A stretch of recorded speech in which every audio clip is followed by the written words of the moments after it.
Hello and welcome back. We're on question number 19 now.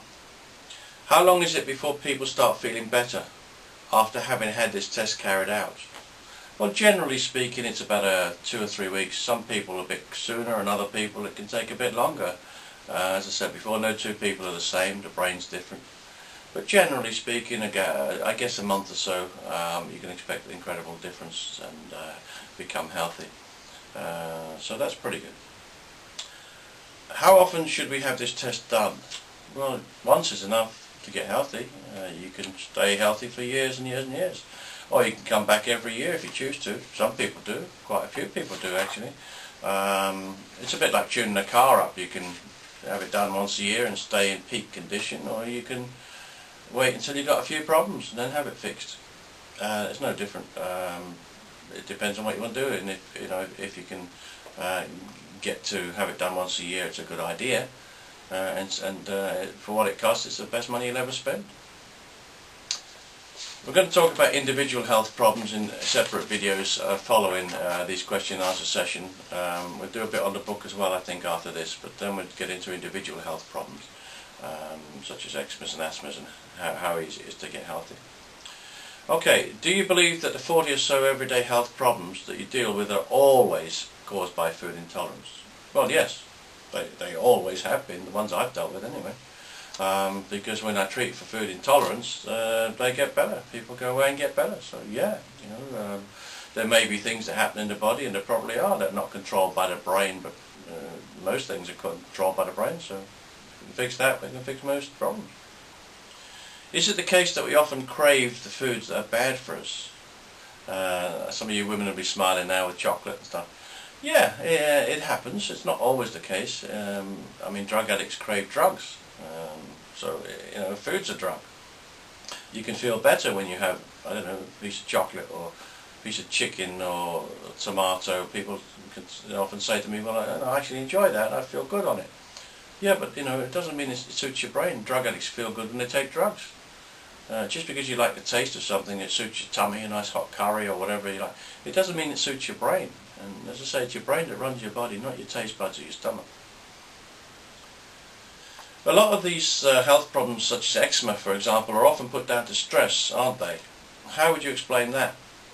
Well, as I said earlier in previous videos, you don't get stressed when you feel good. When your brain's running properly, you just feel incredibly good. I don't think stress causes eczema. I don't think stress causes anything. I think people get stressed when their brain's not running properly. And that's a whole different way of looking at it. But as I say, fix the brain and you fix everything, including stress. You were saying before the show that you find a lot of problems with herbs. Surely herbs are healthy, aren't they? Are they? No.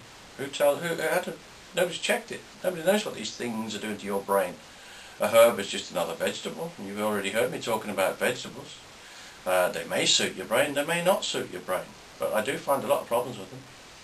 Heroin grows in the ground, and so does marijuana and stuff. These things are herbs too. Just because it's a herb, that wonderful healthy name, it doesn't mean it's good for you. You've got to check it. It makes food taste nice, sure, but it doesn't mean it suits your brain.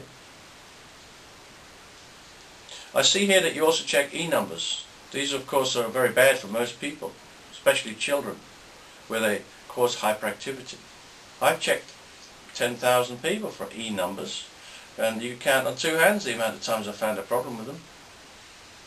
Whether it be hyperactive children or anybody else. I've tested and cured hundreds of hyperactive children. I've had doctors send them to me from all over the world, only to find that it was something like the tomatoes or the chicken or whatever that Mum and Dad were trying to force them to eat that was causing the problem, sending the brain crazy. You can drink a bottle of whiskey and become hyperactive. You can eat a tomato and become hyperactive. And this is what happens to children. It's very rarely an E-number. I do check them because you never know, but it's very rarely a problem. Very rarely a problem. We're just brought up to believe it. These things are causing these problems. It doesn't mean it's right. What about cleaning chemicals in the home? We often hear of these causing health problems. Well, they could do. Yes, they could do. But I've never checked them. I've never had to check them to cure people. There may well be something, but I mean, how many products do we need to test? Check the major stuff, the everyday stuff, the foods we eat. And generally we'll find the answers there. If I have to look further, I do. And then when you read my book, you'll see many examples of that. But it's very rare that we have to look any further. So don't worry too much about those things. I mean, if you've got your hands in bleach or something every day, well, obviously you're going to be, you've got to be a bit careful. Most people will be sensible and put gloves on. But anything that gets into your body will affect your brain, so keep that at the back of your mind anyway. Could you do this scanning on babies? No. I've scanned a 2-year-old. I was very lucky. She was a very sensible 2-year-old and she enjoyed it, didn't hurt her. But I do need the people to sit still for 15-20 minutes at least, and it's very hard to get a baby to do that. But what I do with babies is I give online advice. Babies' problems will be no different in many cases to an adult's, and I can give online advice to help to overcome that problem based on the information I've developed and the knowledge I've gained over the years in curing 10,000 people. So get in touch with me through my website, healthscan.co.uk. How would food intolerance testing help someone's immune system?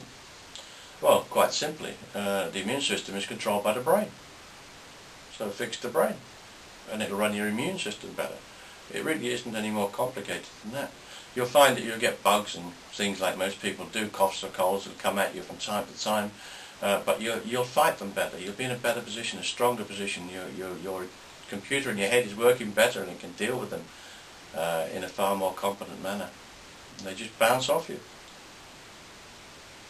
As well as checking for intolerance to 108 foods, it's interesting that you also check levels of vitamins and minerals, dusts and feathers, cats and dogs, and hair and so on. I imagine that animals do cause lots of health problems, especially asthma. Well, I've cured an awful lot of people with asthma. I've tested for animals and dusts and feathers for everybody I've ever tested. I've always checked those things. Again, you count on one hand, probably not two. It's one hand the amount of people who've had intolerance to this stuff. Any dust going up your nose, any dust going into your lungs, anything from anything, an animal or anywhere else will cause aggravation to the sensitive nerve endings that are found in there. But those nerve endings are only sensitive because you've eaten a tomato or chicken or cucumber or whatever it is that your brain didn't want in the first place. So into that signal, into that computer in your head goes a wrong signal. And out come wrong signals down wires called nerves. And those nerve endings become sensitive. And then any dust going in there will aggravate them even more and cause you to cough and sneeze and splutter or whatever it is. Dusts and such are not the cause of the problem, in my experience, and I'm curing people, so I must be getting it right. They're not the cause of the problem, they aggravate the condition. They just aggravate the condition.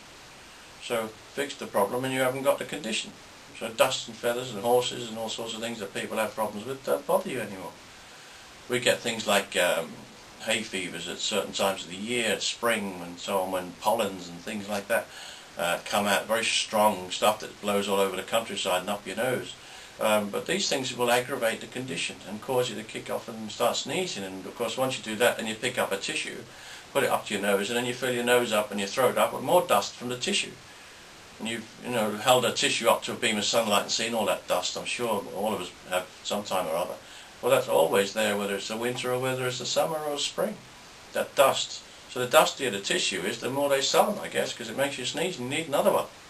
Not a bad business when you think about it. But anyway, all this stuff you can check out in my book too. Okay?